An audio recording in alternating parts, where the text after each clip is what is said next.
우리 옆에 있는 분들과 한번 인사 나누겠습니다. 고맙습니다. 감사합니다. 주님 안에서 사랑합니다. 요한복음 16장 24절, 오늘은 제9과 말씀을 같이 볼 거고요. 요한복음 16장 24절 한 절만 우리 한 목소리로 함께 봉독하도록 하겠습니다. 지금까지는 너희가 내 이름으로 아무것도 구하지 아니하였으나 구하라 그리하면 받으리니 너희 기쁨이 충만하리라. 아멘. 하나님께서 둘 셋이 모인 자리에는 내가 너희와 함께 하겠다 이렇게 말씀하셨습니다. 사람은 하나님의 형상을 따라 창조되어진 영적 존재이기 때문에 우리는 영적 존재지요. 그래서 희한하게 사람만 영적 행위를 합니다. 그런데 이 영적 행위를 할 때 한 가지 특징이 있어요. 그게 뭐냐? 그곳에 하나님이든 혹은 사단이든 우리가 영적 행위를 할 때 그곳에 영적 존재가 역사한다는 사실입니다. 그래서요, 우리가 예배 드릴 때 그 자리에 성령 하나님이 함께 하시고 우리에게 은혜와 감동을 주세요. 반대로 불신자들이 못 모르고 제사 지내고 고사 지내고 한단 말이죠. 근데 그곳에 눈에 보이지 않게 사단과 귀신이 역사한다는 사실. 왜요? 우리 영적 존재이기 때문에 영적 행위를 하는 곳에 하나님이든 사단이든 천사든 귀신이든 영적 존재가 그 자리에 역사한다는 겁니다. 여러분 혹시 최원희라는 여자분 아십니까? 아주 유명한 피겨스케이팅 선수였거든요. 근데 이 여자가 2020년 10월 달에 무당이 됐어요. 제2의 김연아라고 불리던 선수였거든요. 초등학교 때는 전국대회에서 1등도 하던 여자아이였는데 2년 전에 10월 달에, 정확히 2년 전이죠. 지금 10월이니까 이제 만으로 2년 됐는데 이분이 신을 받은 겁니다. 근데 신을 받은 이유가 뭔지 아세요? 연습을 할 때 막 기가 막히게 되는 거예요. 이 피겨스케이팅 여러분들 아시지만 막 그 스케이트 신고 막 점프해가지고 뭐 2바퀴 3바퀴 돌잖아요. 이 여자가 운전이란다. 연습할 때는 이게 너무 잘 되는 거예요. 근데 대회만 나가면 점프할 때마다 넘어져요. 희한하게. 근데 대회 때는 그냥 선수가 넘어지니까 사람들이 볼 때 아우 너무 안타깝다 이렇게 하고 끝나잖아요, 우리는. 근데 이 사람이 무당이 되고 나서 인터뷰를 하는데 그 인터뷰에서 자기가 점프를 할 수 없었던 이유를 말을 해주는 거예요. 죄송해요. 제가 마스크를 좀 벗을게요. 안경에 습이 자꾸 차가지고. 자기가 점프에 실패할 수밖에 없는 이유를 설명하는데 그 이유가 뭐냐니까 점프만 하려고 하면은 귀신이 보였대요. 점프만 하려고 하면 귀신이 보이는 거예요. 그러니까 여러분 이게 피겨스케이팅이 그냥 지 마음대로 타는 게 아니고 음악에 맞춰서 어떻게 돌다가 여기서 점프하고 저쪽으로 가서 이렇게 점프하고 이게 다 정해져 있어요. 근데 자기가 점프만 하려고 하면 귀신이 보이니까 점프하기도 전에 겁이 나는 거예요. 또 보이니까. 그러니까 점프를 자꾸 실패를 하는 거예요. 근데 초등학교 때는 그냥 이게 보이기만 했는데 중학교 때는 그냥 이렇게 뭐라 그러죠? 흐릿하게 보이기만 했는데 중학교 때부터는 이게 본격적으로 눈에 제대로 보이기 시작한 거예요. 그래서 자기가 너무 무서워서 맨날 울었대요. 중학교 때. 그러다가 갑자기 몸이 아프기 시작하는데 밥도 못 먹을 만큼 몸이 아프기 시작한 거예요. 병원에 가도 답도 안 되고 약을 먹어도 안 되고. 그래가지고 점집을 찾아간 겁니다. 점집을 찾아갔는데 거기서 어떤 일이 벌어졌냐. 이 여자가, 이 최은희 씨가 세상 말로 말하면 빙의죠. 여러분 이거는 제가 기회가 되면 여러분들한테 그 인터뷰 링크 보내드리고 싶은데 궁금하신 분들은 제가 인터뷰 링크 걸어 놓을 테니까 한번 보세요. 이 최은희 씨가 직접 한 이야기입니다. 자기가 점집을 갔대요. 점집을 갔는데 거기에서 귀신이 자기 몸에 빙의가 된 거예요. 그래가지고 귀신이 자기 몸에 들어와서 최은희 씨가 같이 간 친정 엄마한테 말을 한 거야. 그러니까 귀신이 최은희 씨 몸을 통해서 말을 하는 거예요. 신 받지 않으면 3년 내에 혹은 1년 내에 이 아이 죽는다. 그럼 여러분 엄마 입장에서 어떻게 하겠어요? 받아야지. 그래서 신을 받은 거예요. 근데 여러분 더 중요한 사실은 제가 왜 이 이야기를 했냐? 최원희 씨가 그 스케이팅, 그러니까 피겨 스케이팅 선수로 활동할 당시에 이 아이가 잘 되게 하려고 늘 뒤에서 구슬하던 엄마가 있었던 거예요. 시도 때도 없이 그냥 계속해서 무당 불러다가 구슬한 거예요. 왜? 자기 딸 잘 되게 하려고. 영적인 존재가 영적 행위를 하면 영적인 존재들이 역사한다니까요, 여러분들. 결국은 그 딸을 무당 만든 사람이 누구냐? 그 엄마예요. 그 사람들은 몰라. 엄마가 굿한 것 때문에 이 아이에게 그런 문제가 왔다는 거를 엄마도 모르고 딸도 몰라요. 근데 사람은 영적 존재이기 때문에 이거 지속적으로 우상 숭배하지 않습니까? 가정과 가문과 후대가 절단 나버려요. 근데 이걸 모른다니까요, 사람들이. 그래서 여러분들은 잘 아셔야 됩니다. 우상 숭배와 같은 영적 행위가 어떻게 인생에 영향을 미치는지. 근데 거기 보면은요, 재밌어요. 동자신을 모시고 할아버지 신을 모시고 아가씨 신 해가지고 3명의 신을 모시고 있어요, 이 여자가. 근데요, 그 점집 그 법당 안에 보면은 애기들 타고 노는 그 쬐끄만 자동차 있죠. 이렇게 앉아가지고 발로 이렇게 다니는 그 자동차 있잖아요. 그게 있어요, 법당 안에. 근데 그거 건들거나 움직이면 난리 난대요. 동자신이 노하는 거야. 그래서 그거는 그 정 위치에 항상 있어야 돼요. 그리고 법당에 항상 술병을 갖다 놔야 돼요. 왜냐? 모시는 할아버지 신이 술을 항상 갖다 놓으라고 이야기를 한대요. 그리고 처녀 귀신을 모시거든요. 그래서 처녀 귀신, 그 처녀 귀신상 앞에는 항상 보석함이 있어요. 네 보석 사기 전에 내 보석 먼저 사다 놔. 그래가지고 거기다 보석을 갖다 모셔놓고.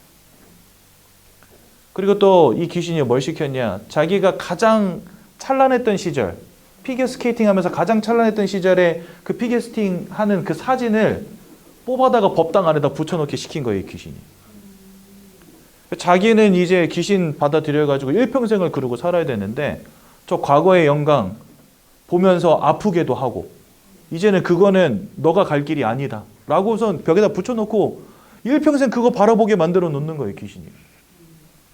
그러니 여러분 그 인생이 얼마나 힘듭니까?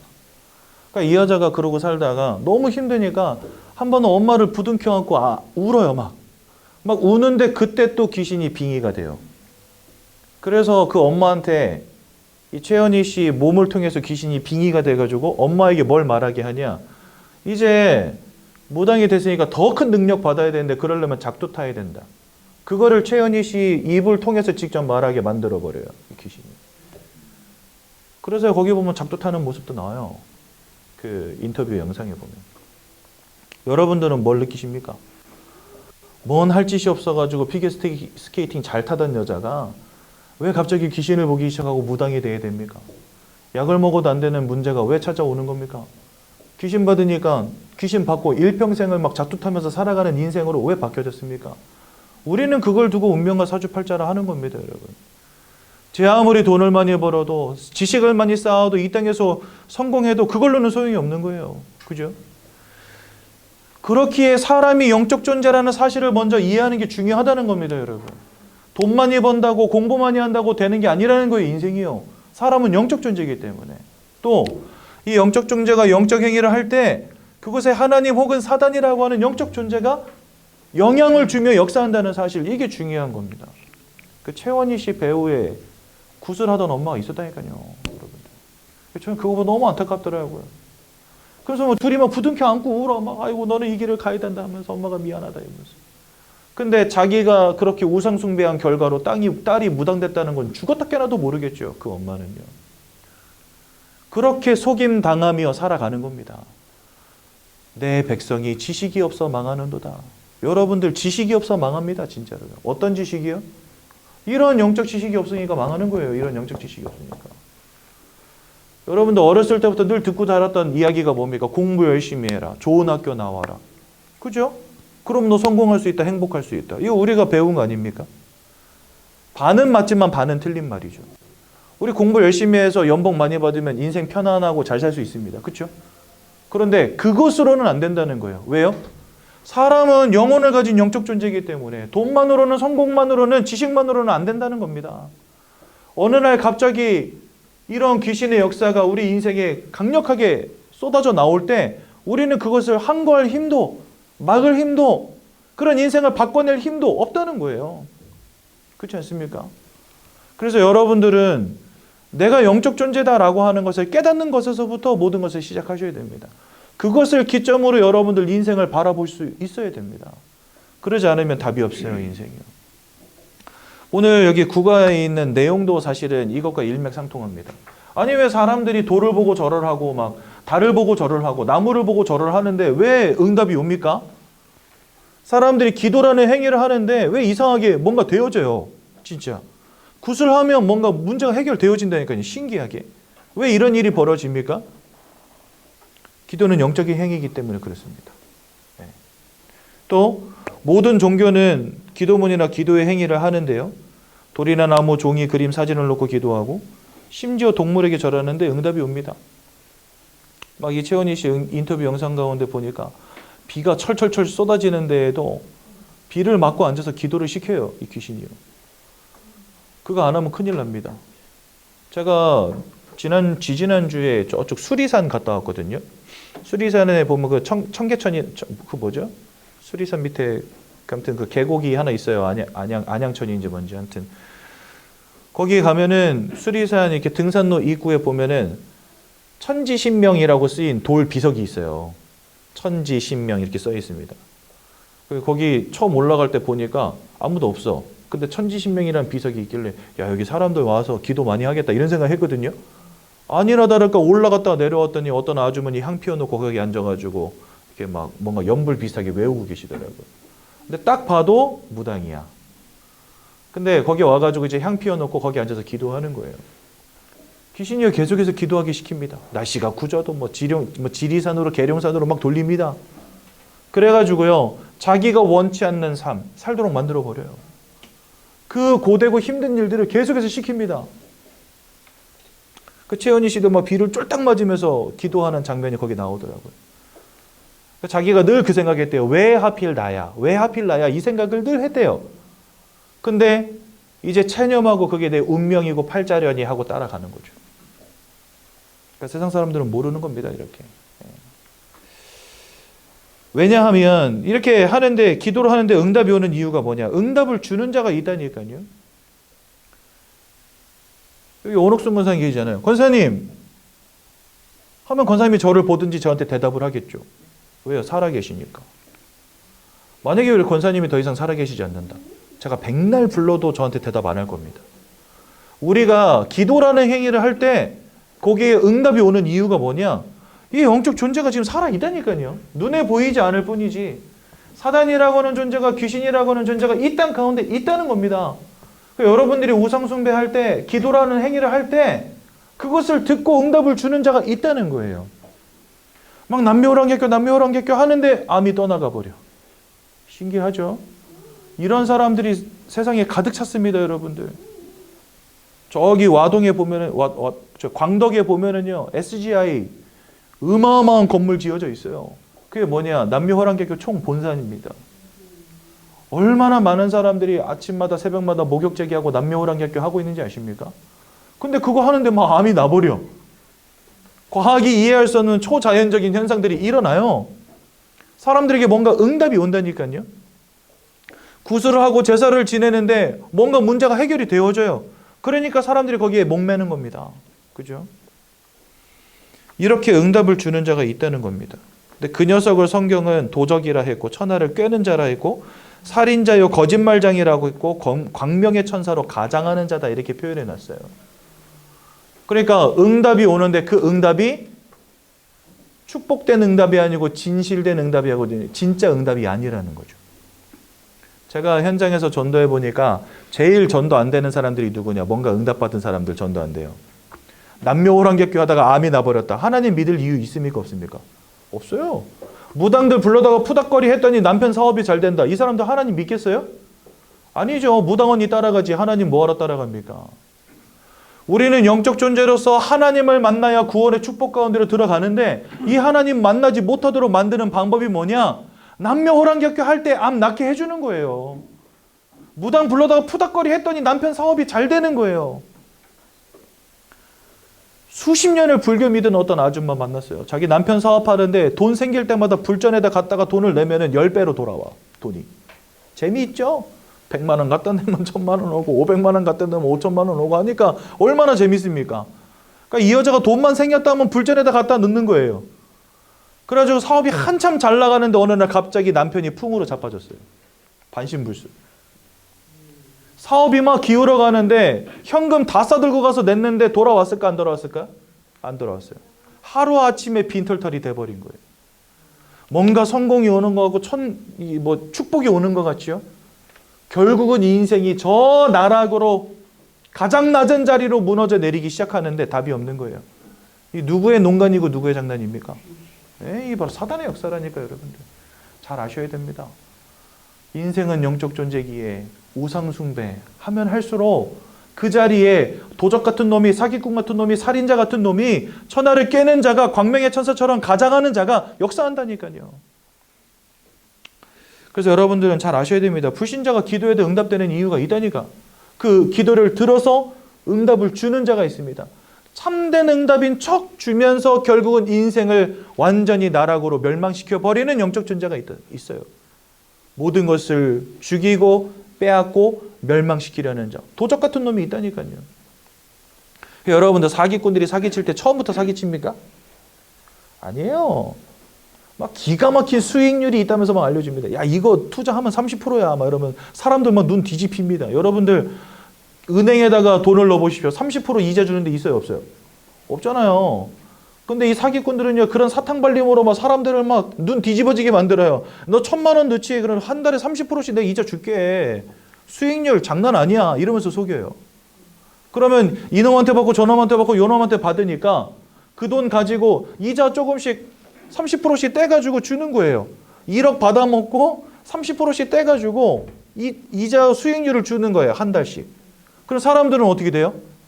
와, 이거 진짜네. 수익률이 나네. 그러면 안 그래도 가지고 있던 돈 다 때려 박는 거죠.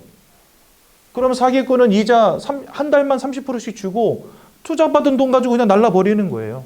그렇지 않습니까? 이게 사기꾼들의 수법이잖아. 그럼 처음 올 때는요, 완전 신사. 막 목소리도 좋아. 얼굴도 호감형. 아줌마, 사모님, 기가 막힌다니까. 이러면서 오잖아요, 사기꾼들. 그래서 뭐 통장에도 돈 찔러주고 그러면 얼마나 좋습니까? 그리고서 나중에 다 들고 튀는 거예요. 이 사기꾼 같은 이 사단놈의 새끼가 그렇게 역사하는 겁니다, 여러분들. 인생에 응답 주는 것 같지요? 결국은 여러분들로부터 하나님과 예수님을 아는 영적 지식을 빼앗아가는 거예요. 구원의 축복을 빼앗아가는 거예요. 단순히 돈 뺏어갔다, 건강 뺏어갔다, 그거는요, 둘째치고 제일 중요한 하나님을 만나지 못하도록 만드는 겁니다. 그래서 응답 슬쩍 줘요. 그래서 사람들이 막 열광하게 만들어, 우상숭배. 그 무당 언니 말 들었더니 인생이 잘 돼. 언니 하면서 따라가는 거예요. 일만 터졌다 그러면 언니 이거 어떻게 해? 내 부적이라도 하나 써줘. 이렇게 되는 거예요. 언니 이거 어떻게 해? 와서 뭐 굿이라도 한번 해줘. 이렇게 되는 거예요. 남녀호랑객교로 암 떠나갔다. 이 아줌마 그럼 평생 뭐 할까요? 아들 두고 남녀호랑객교, 남편 두고 사업 두고 남녀호랑객교. 그것이 멸망인지 모르고 그것이 지옥으로 가는 길인지 모르고. 그래서 응답이 오는 것처럼 보이지만 더 큰 실패, 더 큰 고통, 더 큰 재앙이 오는 겁니다. 여러분들 하나님의 자녀가 기도하면 왜 응답이 될까요? 이것도 똑같이 된 원리로 생각하시면 돼요. 하나님이 살아 계시다면 너희가 지금까지는 내 이름으로 구하지 아니하였으나 구하라. 그러면 내 마음의 기쁨이 충만하리라. 하나님을 믿는 하나님의 자녀들에게만 주신 특권이 하나 있는데 그게 뭐냐? 예수 이름으로 기도하면 하나님이 들으시겠대요. 하나님이 살아계신 분이 맞다면 우리가 기도할 때 하나님 들으십니다. 그렇죠? 불신자가 기도할 때 사단과 귀신이 듣고 응답인 것처럼 던져주는 게 있는 것처럼 하나님의 자녀가 기도할 때 하나님은 그 기도를 들으시고 우리를 축복하심으로 우리에게 응답하심으로 기도의 응답을 주신다는 거예요. 여러분들이 하나님의 자녀로서 하나님의 살아계심을 체험하는 가장 좋은 방법이 뭐냐? 기도입니다. 기도. 오늘부터 예수 이름으로 기도해 보세요. 그래서 오직 하나님의 자녀만 하나님께 기도할 수 있고요. 예수 이름으로 기도할 때 응답됩니다. 다른 이름으로 기도해서는 안 됩니다, 여러분들. 오직 예수 이름으로만 기도합니다. 그래서 여러분 우리가 아까 우리 안수희 쌤도 기도하실 때 맨 마지막에 예수 그리스도 이름으로 기도합니다. 아멘 하셨잖아요. 예수 이름으로 기도할 때 하나님 그 기도를 들어서 응답하세요. 그러니까 여러분들 진짜 하나님 아버지 앞에 구하고 싶은 모든 것 다 예수 이름으로 구하십시오. 하나님 들으십니다. 기도하는 자에게 하나님의 성령을 주신다 약속하셨고요. 또 하나님의 자녀가 기도하는데 그 기도는 역사하는 힘이 크다 이래 되어 있습니다. 그래서 야고보서 5장 16절에는 연약한 자들을 두고 교회 장로들과 성도들이 함께 기도해라 이래 되어 있습니다. 의인의 간구는 역사하는 힘이 크미니라. 연약한 자들을 위해서 기도하고 부족한 자들을 위해서 기도하고 위기와 문제 가운데 있는 자들을 위해서 함께 기도해라 이래 되어 있습니다. 하나님 역사하시겠다는 거죠. 끝까지 인내하며 기도하면 됩니다. 근데 여러분들 기도 응답에는요 3가지가 있어요. 첫 번째는 무응답입니다. 무응답이 응답입니까? 칼을 쥐고 노는 아이들한테서는요 칼을 빼앗아야 돼요. 그게 응답이에요. 우리가 기도를 할 때 하나님의 소원과 하나님의 계획과 하나님의 방향과 상관이 없이 우리가 엉뚱한 거 구할 수 있어요. 예를 들어서 제가 오늘부터 하나님 나에게 10억을 주옵소서. 이유도 없이 그렇게 기도한다. 올 리가 있습니까? 없어요. 그죠? 그러니까 엉뚱한 기도, 말도 안 되는 기도 하지 말라는 거죠. 그리고 아주 천천히 응답되는 기도가 있습니다. 제가 여러분들 나이 20이 돼가지고 대학 들어가자마자 진짜 부끄러운 이야기지만 여러분 제가 게임 중독이었거든요. 그래가지고 진짜 우리 여기 장경탁 성도님도 계신데 저랑 필리핀에서 같이 살았거든요. 같은 미션홈 같은 방에서 같이 지내던 룸메이트입니다. 저 뒤에 와 있어 지금 애기 안고 와 있는데 그때 이제 우리 둘 다 청년이었으니까 잘 알 겁니다. 제가 밤새 막 잠 안 자고 게임하고 필리핀에서 그러고 살았어요. 미션홈에서. 집에다가 그 방에다가 한국 라면 한 박스. 필리핀에서 한국 라면 구하려면 좀 멀리 나가야 되거든요. 갈 때마다 박스채로 사와요 라면을. 한 박스 딱 사다 놓고 오징어 짬뽕. 그래가지고 밤마다 이제 오징어 짬뽕 먹고 싶다는 애들 오면은 걔네들한테 내 것까지 끓여와 이래가지고 딱 끓여다 주면 그거 끓여서 먹으면서 이제 게임하는 거죠. 그래서 심지어 미션홈은 우리가 이제 영적으로 잡아주는 곳이에요. 계속 예배하고 말씀 듣고 하는 곳이다 보니까 인터넷을 못 쓰게 돼 있어요. 제가 어떻게 했는지 아십니까? 제가 그때 영어를 좀 했거든요. 그래가지고 인터넷 사업하는 사업자한테 전화를 해가지고 거기 미션홈 사역자분 모르게 인터넷 회선을 깔았어요. 우리 집에다가. 그래가지고 이 인터넷 회선이 들어와 있는 걸 사역자가 보면 들키면 안 되잖아. 그래가지고 그거 이렇게 숨겨놨다가 밤만 되면 꺼내가지고 컴퓨터에 연결해가지고 그걸로 게임한 거예요. 그럼 이제 사모님은 궁금한 거죠. 야 이거 뭐 인터넷도 안 들어오는데 넌 밤새 뭐하냐? 이러면서. 그러니까요. 그냥 뭐 이것저것 해요. 이러면서 막 넘기긴 했는데 사실은 인터넷 회선 끌어와가지고 그걸로 게임했다니까요. 경탁이가 증인입니다. 2층 침대 전 아래층에 자고 경탁이 위층에 자고 맨날 컴퓨터 앞에 앉아가지고 게임하고 제가 그러고 살았어요. 대학에서 퇴학을 당했습니다. 학교를 안 가지고 게임한다고. 인생이 막 진짜 아무것도 할 수 없는 그런 인생 돼버리더라고요. 그런데 저희 어머니가 저 때문에 새벽 예배뿐만이 아니라 밤 기도를 시작하셨거든요. 새벽에 가서 한두 시간씩 기도하시고 밤에도 교회 가가지고 한두 시간씩 매일 기도하신 거예요. 저 망나니 같은 아들놈 정신 차리게 해달라고. 몇 년을 기도하셨냐? 10년을 기도하셨어요. 근데 그 망나니 같은 아들놈 바꿔달라는 기도가 응답이 됐을까요? 안 됐을까요? 네, 그러니까 제가 여기 이러고 서 있죠. 네. 안 그랬으면 아직도 저 PC방에서 막 눈 시뻘게 다크서클 이렇게 내려가지고 게임하고 있을 건데. 천천히 응답되는 기도도 있습니다. 그래서 여러분들 끝까지 기도하라는 거예요. 네, 그죠? 그리고 즉시로 응답 주시는 기도도 있습니다. 예전에 어떤 목사님의 설교를 듣는데 그분이 이런 얘기하세요. 자기 교회에 40대 사업가가 있는데 너무 성공을 해가지고 평생 먹을 돈을 다 버는 거예요. 나이 40에. 근데 이분이 갑자기 사업을 정리하더래요. 그래서 아니 그 잘 나가는 사업을 왜 접냐. 그러니까 이분이 이렇게 말하더래요. 나 평생 먹을 돈 벌었는데요 목사님. 이제는 죽는 날까지 선교하며 살겠습니다. 그래서 사업을 정리한 거예요. 선교사로 나간다고. 근데 이분이 나이가 40인데 놀랍게도 운전면허가 없어요. 운전면허가 없는데 이제 뭐 비자도 받아야 되고 그다음에 이제 이민 준비도 해야 되고 하는데 운전면허까지 따야 되는 거예요. 거기 가면 운전을 해야 되니까. 그런데 이분이 기도하면서 하나님 나 이제 빨리 이제 이민 나가야 되고 하는 그런 상황인데 일정은 좀 촉박한데 이거 면허 빨리 따야 되는데 어떻게 해야 될지 모르겠다. 그래서 하나님 앞에 그냥 기도했대요. 근데 그때 뭐가 처음 시작됐냐면 운전면허 학원의 속성과가 처음 시작이 된 거예요. 그때 2주 만에 면허 나오는 거. 그래가지고 갑자기 오시더래요. 그러더니 목사님 나 응답받았다면서 2주 만에 면허 따게 됐다는 거예요. 하나님은 그렇게도 응답하십니다. 참 재밌게도. 아주 중요한 시간표에 우리에게 바로바로 응답 주셔야 될 때는요. 아예 법도 바꿔버려요. 신기하죠? 즉시.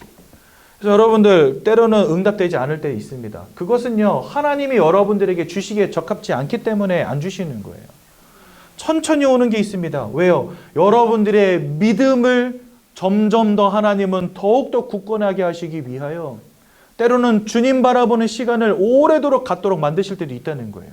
그런데 즉시 주시는 응답도 있어요. 여러분들에게 아주 중요한 응답의 시간표 속에서 하나님이 바로 응답을 내주셔야 할 때도 있거든요. 여러분들 이렇게 하나님은 반드시 응답하신다는 사실. 예수의 이름으로 기도할 때 하나님 응답하십니다. 그래서 오늘 국아 내용은 우리가 마쳤고요. 제가 또 십자가 메시지 먼저 하고 나면 국아 못할 것 같아가지고 먼저 했어요. 오늘은 본론하겠습니다. 아까 제가 여러분들에게 우리는 영적 존재로서 영적 행위를 한다 이렇게 말씀을 드렸죠. 그 이유는 다른 것 아닙니다. 하나님이 사람을 창조하실 때 성경은 하나님께서 사람을 창조하셨다 이렇게 말씀하시는데요. 창세기 1장 27절과 28절에 보니까 하나님께서 사람을 하나님의 형상을 따라 영적 존재로 만드셨다 이렇게 되어 있습니다. 그래서 원래 인간은 하나님과 함께하며 그 속에서 최고의 행복을 누리는 존재로 처음에 창조가 되었어요. 이렇게. 그래서 물고기는 물을 떠나서 살 수 없고 나무는 땅속에다 뿌리를 내려야 하고 새는 하늘을 날아다녀야지만 살 수 있는 것처럼 사람은 하나님을 예배하며 하나님과 함께하며 하나님 주신 영적인 축복을 누려야지만 살 수 있는 존재로 처음부터 만드신 겁니다. 물고기가 물을 잃어버렸다. 그게 고통의 시작이고 결국은 사망으로 연결되는 거죠. 나무가 땅에서 뿌리 뽑혔다. 말라가다가 죽는 겁니다.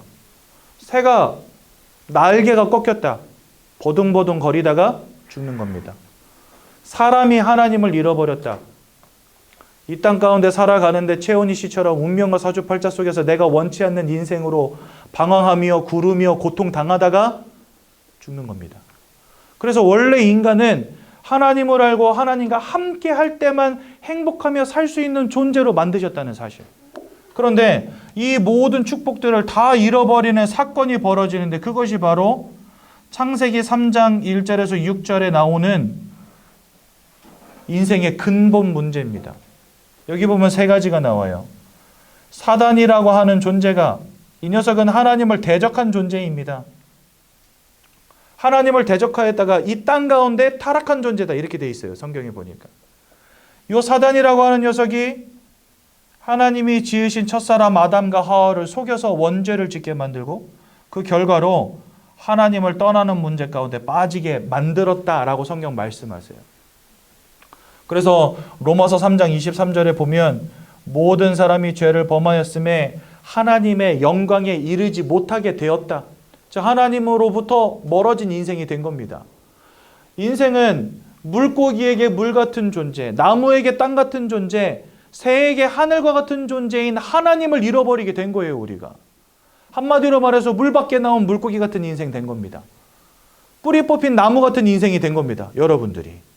그래서 뭔가 행복을 찾아 헤매며 지금까지 열심으로 살아온 것밖에 없는데 내가 원하는 행복은 오지 않고 내가 원치 않는 마음의 문제, 생각의 문제, 삶의 문제, 아까 최현희 씨 같이 막 운명과 사주팔자에 사로잡혀가지고 일평생을 무당으로 살아갈 수밖에 없는 이런 운명의 문제에 딱 걸리게 된 거예요. 성경은요, 하나님을 잃어버린 이 순간부터 요한복음 8장 44절에 너희는 너희 아비 마귀에게서 났으니 즉 마귀에게 속한 자가 되었다라고 성경 말씀하십니다. 여러분들이 원하든 원치 않든 태어나는 그 순간부터 여러분들은 사단 마귀에게 사로잡힌 인생이 되었다는 거예요. 성경은 이 녀석을 두고 뭐라고 말씀하시냐? 세상의 임금이다 이렇게 말씀하세요. 임금이 누굽니까 여러분들? 주권자잖아요. 말 한마디로 여러분들의 생사 여탈권을 쥐고 있는 자가 임금이잖아요.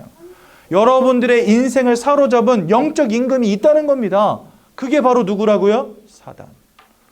그런데 이 요한복음 8장 44절에 보면 이 녀석을 두고 뭐라고 말하냐? 거짓말장이요 살인마라고 말합니다. 여러분들의 인생이 이런 녀석에게 지금 사로잡혀 있는 거예요. 안타깝지만. 그러니 인생에 행복이 없는 거죠. 세상은 좋아진다 하는데, 발전한다 하는데 죄송합니다. 개인의 인생의 문제는 해결이 안 돼. 개인의 마음의 문제 해결이 안 돼. 보이고 들리고 하는 이런 문제들이 막 와요. 세상은 점점 좋아지는데. 그렇죠? 요한복음 10장 10절에는 이 녀석을 두고 도적이라고 되어 있습니다. 모든 것을 빼앗고 여러분들을 죽이고 멸망시키려는 목적 외에는 없는 녀석이 여러분들 인생을 붙잡았다는 거예요. 그죠? 계시록 12장 9절에는 천하를 꿰는 자라고 되어 있습니다. 그리고 계시록 12장 12절에는 자기의 때가 얼마 남지 않음을 알고 분을 내며 이 땅 가운데 내려왔다 이렇게 되어 있어요. 하나님께 대적하였다가 타락하여 이 땅 가운데 내려오게 됐는데 하나님은 이 녀석을 지옥 불구덩이 속에 던져 넣는 심판을 준비하고 계시거든요. 그 심판 때까지 자기의 때가, 그러니까 자기의 시간이 얼마 남지 않음을 알고 이 땅에 떨어질 때 분을 내어 내려왔다는 거예요. 뭐 하려고요? 하나님의 형상대로 창조되어진 모든 사람들과 더불어 싸우고 그들을 지옥 불구덩이 속에 집어 던져 넣으려고. 그러니 이 녀석은요, 목적은 하나밖에 없습니다. 하나님의 형상 가진 여러분들을 철저하게 멸망시키고 또 하나님 모르게 만들고 지옥 가운데 던져지게 만드는 거. 이게 이 녀석의 유일한 목적인 거예요. 근데 그런 녀석에게 지금 여러분들이 잡혀 있었다는 사실. 영적인 존재이기 때문에 이런 사단이 존재했다는 것을 우리가 몰랐을 뿐이고 영적인 존재이기 때문에 내가 운명과 사주팔자에 붙잡힌 이 사단에게 붙잡힌 인생이었다는 걸 몰랐을 뿐이지 성경은 이 사단 마귀에게 지금까지 여러분들이 그렇게 사로잡혀 있었다라고 말씀하신다는 겁니다. 고린도서 11장 14절에는 광명의 천사처럼 자기를 가장한다 이렇게 되어 있습니다. 때로는 아주 착한 것처럼, 그죠? 뭔가 우리를 축복할 것처럼, 뭔가 응답을 줄 것처럼 다가온다는 거예요. 그 사람들이 막 무당 우 따라가는 이유가 뭐예요? 굿하고 막 부적 갖다 붙이면 뭔가 응답이 오니까 때로는 광명의 천사처럼. 그래서 여러분들 제가 무당들 만나보고 무당들과 같이 대화 나눠보잖아요. 이 사람들 자기가 하는 일에 대한 자부심이 있어요. 그 길이 힘들고 피곤하고 고나고 가기 싫은 길은 맞는데 자부심이 있어. 어떤 자부심이 있냐? 문제당한 사람들 와가지고 내가 그 사람들 위해서 읍도 해주고 작두도 타고 굿도 해줌으로 말미암아 그 사람들의 인생의 문제를 해결해 주니 나는 그 사람들을 돕는 자라고 생각한다는 거예요. 토탈 패키지로 속고 있는 거죠. 무당도 속고 있고 무당을 따라가는 사람들도 속고 있고. 그렇죠? 그러니까 이런 마귀에게 사로잡힌 인생이 되었다라고 말합니다. 그렇죠? 그러니 여러분들의 마음과 생각이 무너질 수밖에 없죠. 제가 그 이유를 설명드리겠습니다. 사람은 영혼과 마음과 육신을 가진 존재입니다. 그렇죠? 여러분들 마음이 무너지면 육신 병들어 버려요. 진짜 신기하게 사람은 그렇습니다. 아들을 먼저 떠나보낸 아버지가 시름시름 앓다가 병들어서 돌아가시는 경우들 심심치 않게 보잖아요. 그게 뭐예요? 사람은 마음이 무너지면 육신이 영향받는다는 겁니다. 또 반대로 육신이 큰 사고를 당해서 뭔가 팔다리를 하나 잃었다. 그럼 사람의 마음도 무너지죠. 그러니까 육신과 마음이 유기적으로 혼합된 존재가 바로 사람입니다. 따로 분리해서 볼 수 없어요. 그렇죠? 그렇다면 우리가 영혼을 가진 존재라고 한다면 우리의 영적 배경 속에 무엇이 있느냐가 여러분들의 마음에 영향 주지 않겠습니까? 우리의 영적 배경 속에 무엇이 있느냐가 여러분들의 삶에 영향 주지 않겠습니까? 당연한 거죠. 당연한 원리죠. 그래서 여러분들, 우리가 하나님을 잃어버린 채 이 사단 마귀에게 사로잡힌 그 순간부터 이것이 우리의 마음과 생각에 영향을 끼칩니다. 아무 이유 없이 막 우울감이 찾아와요, 사람들이요. 뭐 별일 없어. 저 강남에 막 돈 잘 버는 남편하고 같이 사는 아줌마들 정신과 약 먹고 있다니까요. 부족할 게 뭐 있습니까, 이 사람들이? 학력이 딸리겠습니까? 돈이 딸립니까? 인생이 피곤합니까? 저는요, 매달마다 전기세 얼마 나오는지, 가스비 얼마 나오는지 체크해야 돼요. 많이 나오면 다음 달에 덜 써야 되니까. 근데 이 사람들 전기세 얼마 나오는지, 가스비 얼마 나오는지 고민하겠어요? 여러분들 이 중에 본인 집 가진 분들도 계시겠지만 월세 내시는 분들은 월말 되면은 월세값 걱정해야 되잖아요. 그죠? 근데 이 사람들 집값 걱정하겠습니까? 여러분들 통장에 잔고 얼마 있습니까? 정확히 알고 계실걸요? 저는요, 제 통장 잔고를 원 단위까지 다 알고 있어요. 왜? 별로 변화가 없어. 그리고 외우기 쉽지 않은 크기의 액수예요. 외우기 쉬운 크기의 액수예요. 이게 뭐 한 1억 넘어가고 막 이자가 막 나도 모르게 막 계속 붙고 큰 돈이 들어왔다 나갔다 이래야지 내 통장이 얼마 있는지 모르는 것이지. 저 같은 사람은요, 원 단위까지도 아주 빠삭하게 기억합니다. 근데 여러분들 부자들은요, 자기 돈이 얼마인지도 모르고 살아요. 이런 사람들에게 인생의 걱정이라는 게 있겠습니까, 여러분들? 근데 우울증에 시달리고 있다니까. 왜 그럴까요? 사람은 영적 존재예요, 영적 존재. 통장에 돈 얼마 있느냐, 그것이 여러분들의 마음의 평안함을 주장하지 못합니다, 절대로. 왜요? 영적인 부분에 진짜 사단이 인생의 주인처럼 따리를 들고 딱 여러분들의 인생을 잡고 있다고 한다면, 아무리 좋은 남편 만나서 좋은 집에 좋은 많은 돈을 가지고 살아간다 한들 거기에서 마음의 평안함 찾을 수 없다니까요. 그게 인간입니다. 어느 날부터 막 우울감이 찾아오고 막 조울감이 찾아오고 갑자기 악몽에 시달리기도 하고 귀신이 보이기도 하고 환청이 들리기도 하고 약을 먹지 않으면 잠을 자지 못하는 불면증에 빠지고 세상은 점점 좋아지는데 인생의 문제는 점점 늘어나. 왜 이럴까요? 참 신기하지 않습니까? 사람이 영적 존재기에 영적 배경 속에 무엇이 있느냐가 여러분들의 마음을 주장한다니까요. 그래서 여러분 빌립보서 4장 6절에서 7절에 이렇게 말씀하세요. 모든 지각위에 뛰어난 하나님의 평강이 너희 마음과 생각을 지키시리라. 하나님이 우리의 마음을 지키셔야 돼요. 그래야 우리는 평안함을 누립니다. 저는요, 세상 사람들보다 돈 없습니다. 세상 사람들보다 성공 못했습니다. 세상 사람들보다 좋은 집에 살지 않습니다. 세상 사람들보다 좋은 차 끌고 다니지 않습니다.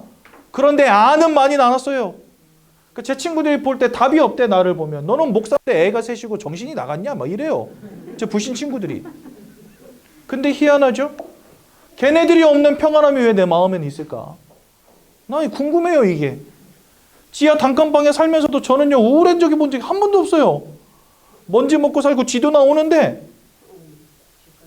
예, 쥐까지 나오는데, 희한하죠? 하나님 주시는 평안함이 있다니까. 우리가 뭐 예수 믿으면서 지질이 궁상맞게 살아보자 그런 말 하는 거 아니잖아요, 여러분들. 진짜 사람이 영적 존재가 맞다고 한다면 하나님이 우리의 마음과 생각을 지키는 응답 가운데로 들어가야지만 우리 평안 누릴 수 있다는 겁니다. 세상에 돈이 필요 없다는 게 아니에요, 여러분들. 돈은 행복이 아니라 편리함을 줍니다, 여러분들에게. 돈 많이 벌잖아요. 좋은 집 살 수 있어요. 차도 좋은 거 끌고 다닐 수 있어요. 하지만 그게 여러분들에게 행복될 것 같습니까? 천만에요. 그렇지 않습니다. 제가 차 바꾼 이야기 몇 번 했잖아요. 제 인생 첫 차가 레이 경차였거든요. 제 등치를 보십시오. 저 하나만 타도 차가 좀 힘들어해요. 근데 나중에 예전에 한번 저기 강원도로 휴가를 가는데 저희 어머님이랑 막 식구들 다 태우고 여름이니까 에어컨 켜고 대관령을 넘어야 되는데 차가 죽을라 그러는 거예요. 아무리 봐도 소리는 막 와 하는데 속도는 점점 떨어져. 그래가지고 제가 대관령 넘어갔다 오는 동안에 마음을 먹었어요. 내 다음 차는 경차는 아니다. 그래가지고 그 다음 차는 소나타를 샀거든요. 기가 막히더라고요. 차가. 어찌나 잘 나가는지 힘도 좋고. 그래가지고 제가 소나타 뽑은 날 그때부터 한 3일 동안은요 시동을 아무 이유 없이 한 15번 켰다 끄고 이랬다니까. 너무 좋아가지고 집에 안 들어갔어요. 차가 너무 좋아서. 근데 여러분 웃기죠. 3일 지나니까 레이나 소나타나 그냥 나 사역 갈 때 나 태워다 주는 거 그거 이상 그 이하도 아니더라고요. 저희 어머니가 저 안성 살 때 저희 아버님이 한때 돈을 좀 버셔가지고 아파트를 사가지고 이사를 간 겁니다. 48평짜리 아파트. 그러니까 저희 할머니를 모시고 살기 때문에 큰 집을 구해가지고 들어갔거든요. 어머니가 막 입이 귀에 걸려서 이게 우리 집이. 근데 한 3일 지나니까 어머니 얼굴에 다크서클이 이렇게 내려왔어요. 엄마 왜 그래? 그러니까 집이 너무 커가지고 청소가 힘들대. 이놈의 집구석은 청소하다가 끝난대. 자기 밖에서 일도 해야 되고 시어머니 막 식사도 챙겨야 되는데 그러니까 그렇다고 뭐 누구 하나 청소해 주는 사람 있습니까? 시어머니가 하겠어요? 저 같은 망나니 아들이 하겠어요? 저기 싱크대에서 물 한 번 안 묻혀본 우리 아버지가 하시겠어요? 그러니까 뭐 밥이고 청소고 빨래고 뭐고 다 우리 엄마가 하셔야 되는데 죽을 노릇이죠. 이거는 뭐 쓸고 닦아도 끝이 없으니까 청소가. 인생에 평안함을 주는 건 맞습니다. 편안함을 주는 건 맞습니다. 근데 그게 행복은 아니라니까요. 진짜 그렇습니다, 여러분들. 순간적으로 뭐 내가 막 로또에 당첨됐다. 좋지요. 그 통장에 돈 이만큼 쌓아놓고 살면 행복할까요? 아니라고요. 그 인생은 영적 존재기에 영이신 하나님을 만나는 것에서부터 인생의 행복을 찾아가야 된다는 겁니다. 근데 이 첫 단추를 잘못 꼈으니 오만 것 떼만 것 다 하면서 열심히 살아보지만 인생에 행복이 없이 마음과 생각이 무너진 인생 돼버린 거예요. 여러분 과학기술이 아무리 발전한들 세상에 문화가 아무리 발전한들 인생에 행복 올 것 같습니까? 아니요. 전문가들은 정신병 시대가 올 거라고 말합니다. 여러분 보세요. 영혼과 마음이 무너졌으니 삶이 제대로 되겠습니까? 육신이 평안하겠습니까? 안 되는 거죠. 부어라 마셔라. 죽자 먹고 죽자. 인생 고달픈데 죽어보자 이러면서 그죠? 뭐 요즘 보니까 뭐 술이 들어간다 막 이러면서 막 마시던데 죽을 때까지 마셔요. 여러분 되게 안타까운 소식이 하나 있었죠. 헬로윈 축제 하면서 150명 죽었어요. 압사당했어요. 근데 죽은 이유가 뭔지 아세요, 여러분들? 저 이태원에 수만 명이 모였는데 유명 가수가 하나 나타난 거예요. 그거 보겠다고 거기에 사람들이 몰렸다가 자빠지기 시작했는데 도미노처럼 자빠진 거예요. 수만 명이. 깔려 죽은 거죠.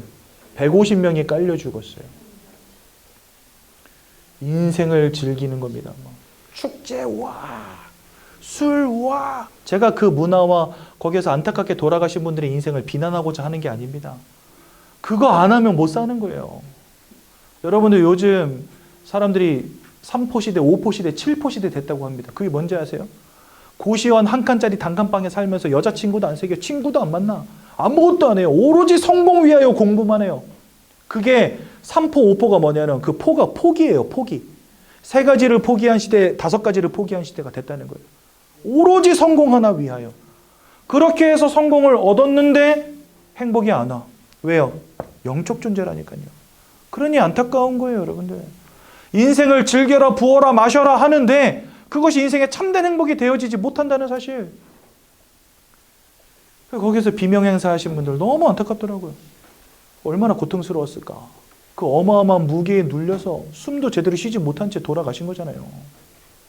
축제 한번 참여했다가 인생 한번 즐겨보자 했다가 그렇게 된 거 아닙니까? 사람이 영적 존재라는 사실을 잃어버리면 이렇게 되는 겁니다, 여러분들. 너무나 안타깝죠.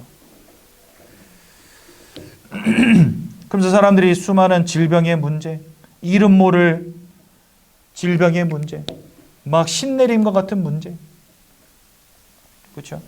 밤마다 악몽을 꾸고 약을 먹지 않으면 안 되는 인생, 술을 마시지 않으면 안 되는 인생, 마약하지 않으면 안 되는 인생 돼버리는 겁니다.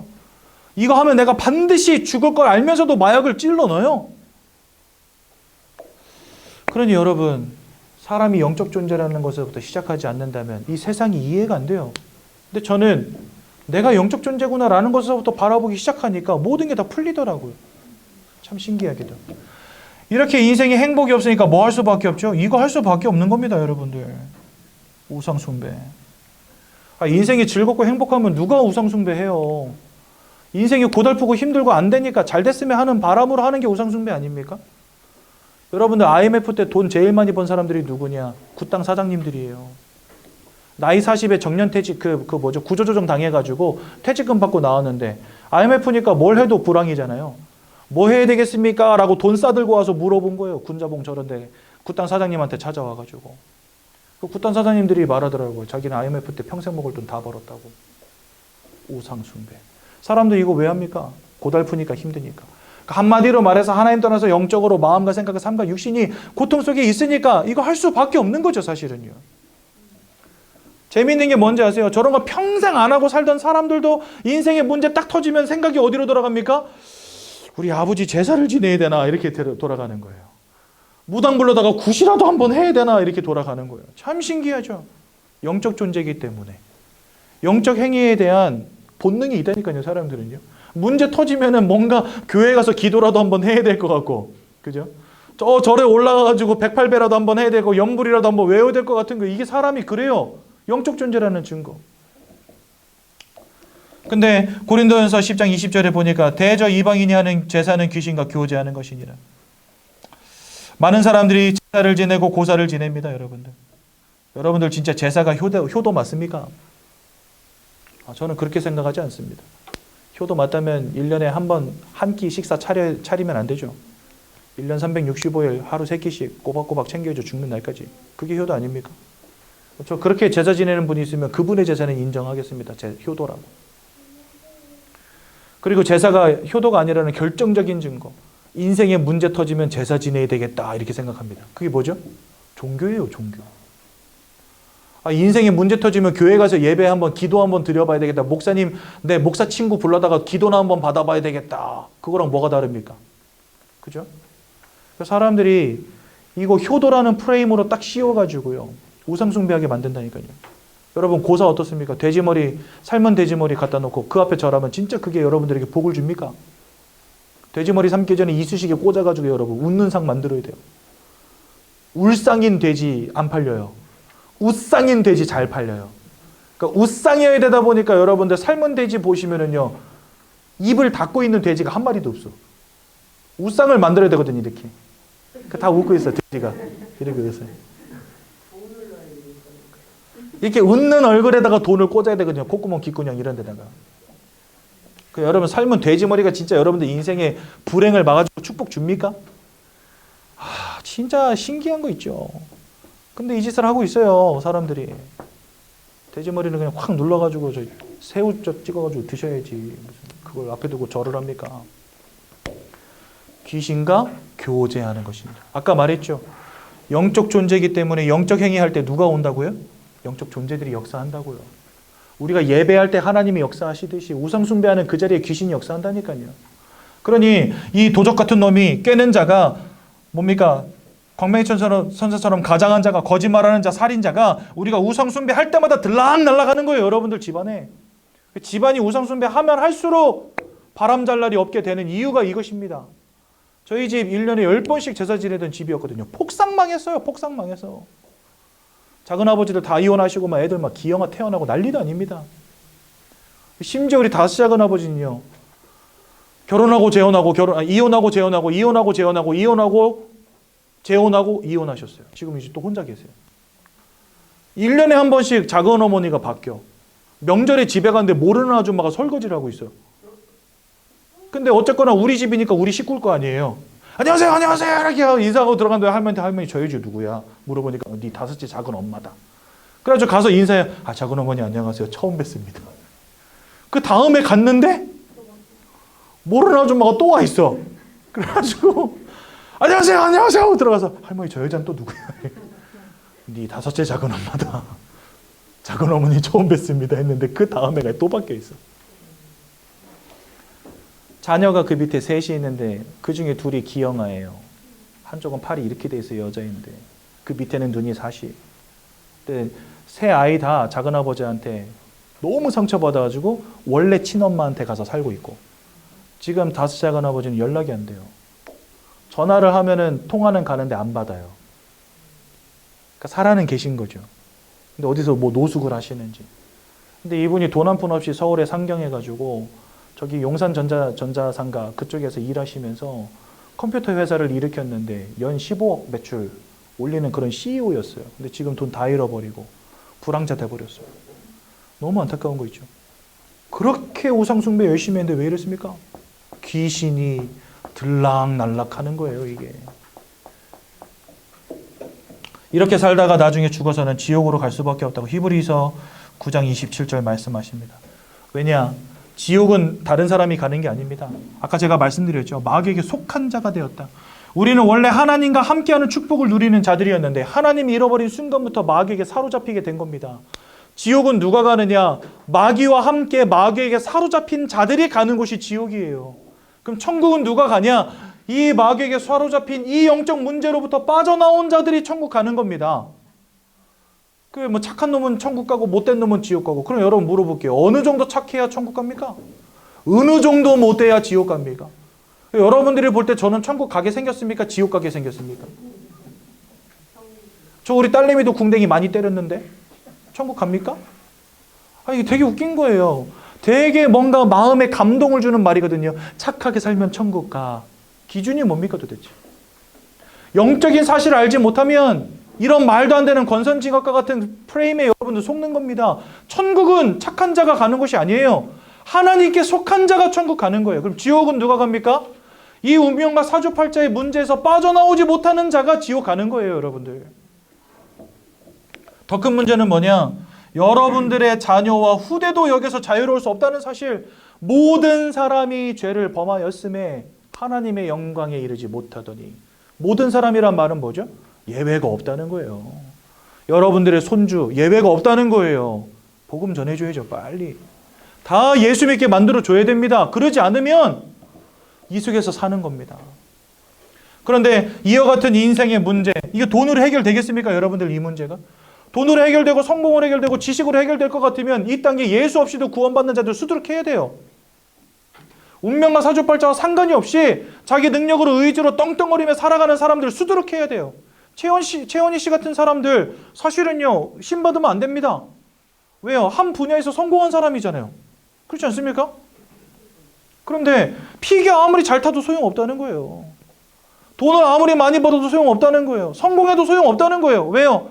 이 영적인 문제는 성공한다고 돈을 많이 번다고 지식을 많이 쌓는다고 되는 문제가 아니기 때문에, 즉 한마디로 말해서 이 땅에는 이 문제에서 빠져나올 방법이 없다는 겁니다. 그럼 내 힘으로는 빠져나올 수 없다면 어떻게 해야 되겠어요? 이 문제를 해결하고 나를 구원해 주실 이가 우리에게 찾아오셔야 되는 거예요. 종교는요, 네가 열심을 내서 구원을 이루라 이렇게 가르칩니다.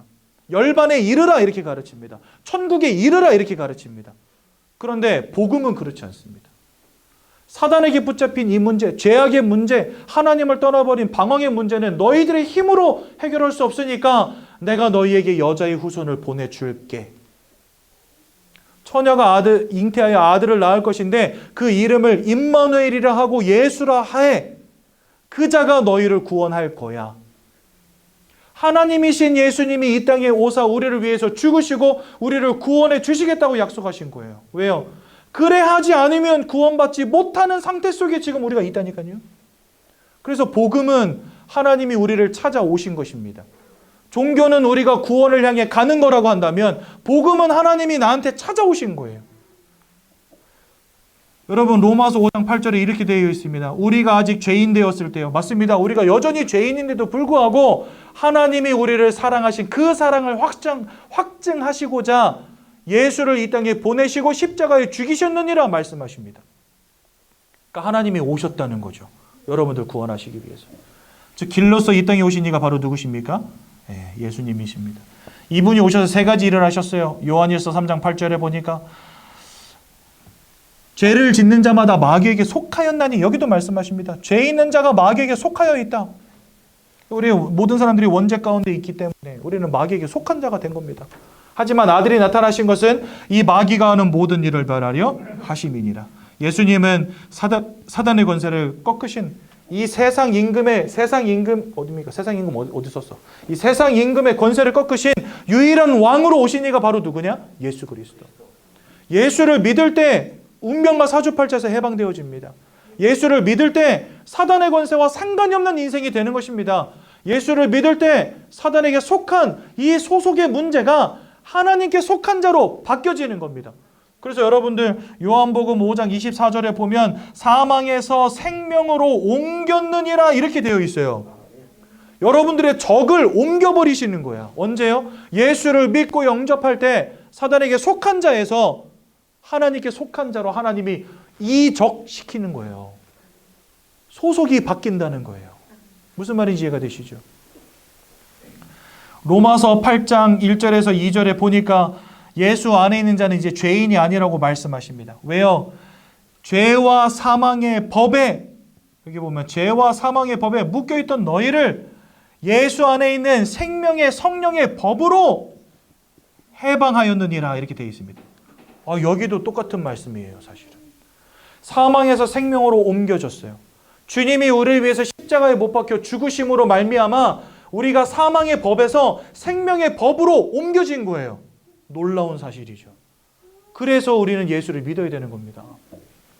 요한복음 14장 6절에 보니까 내가 곧 길이요 진리요 생명이니, 그래서 우리는 주님을 참 제사장이라 부르고요. 우리의 죄악의 문제를 끝내셨기 때문에 내가 곧 길이요 진리요 생명이니 나로 말미암지 않고는 아버지께로 올 자가 없느니라.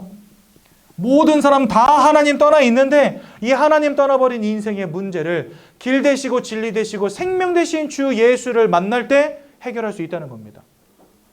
그래서 하나님 떠난 방황으로부터 하나님을 만나는 영원한 생명 가운데로 들어가는 방법이 뭐냐? 그게 바로 예수를 믿는 거라는 거예요. 그래서 예수를 믿을 때 사단으로부터, 예수를 믿을 때 죄악으로부터, 예수를 믿을 때 하나님 떠난 방황으로부터 우리가 해방되어지는 겁니다.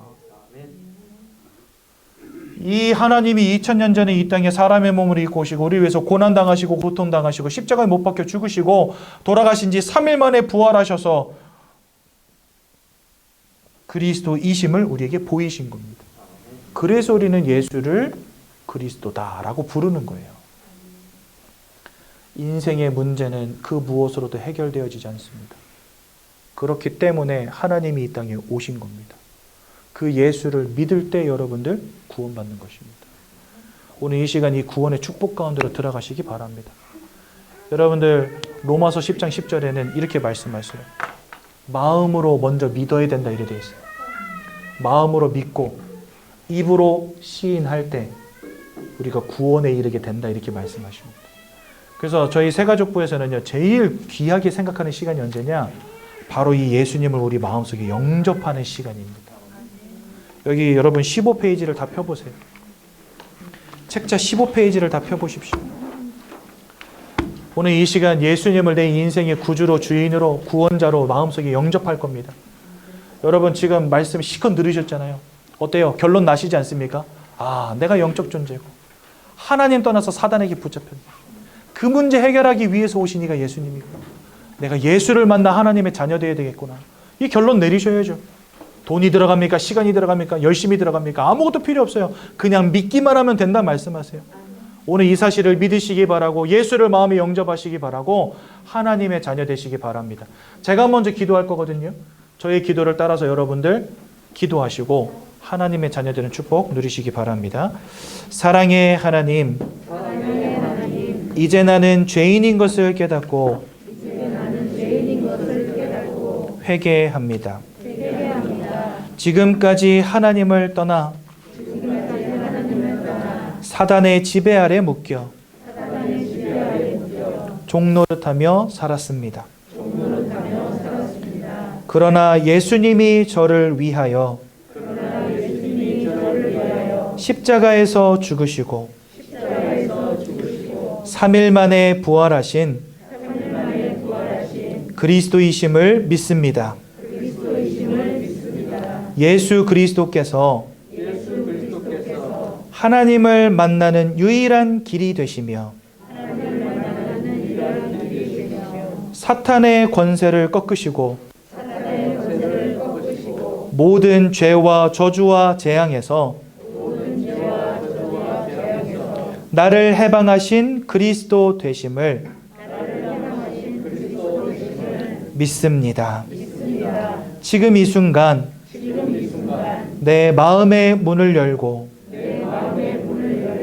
예수님을 나의 구주로 나의 주인으로 내 마음에 영접합니다. 나를 구원해 주심을 감사드립니다. 앞으로 하나님의 말씀과 뜻대로 살겠습니다. 지금부터 일평생을 세밀히 인도해 주옵소서. 예수 그리스도 이름으로 기도합니다. 아멘. 제가 한번 기도하고 말씀 마치겠습니다. 하나님, 오늘 이 귀한 복음의 말씀을 듣고 이 복음의 참된 가치가 무엇인지 깨달으며 그래서 이 복음을 오직으로 믿고 마음에 영접하여 하나님의 자녀되는 놀라운 축복 주심에 감사드립니다. 일평생 하나님의 자녀라는 사실을 잊지 않게 하시고 복음으로 참된 평안함을 누리며 하나님 주시는 인생의 축복을 누리는 귀한 하나님 자녀들 되시도록 역사하여 주옵소서. 예수님의 이름으로 기도드렸습니다. 아멘.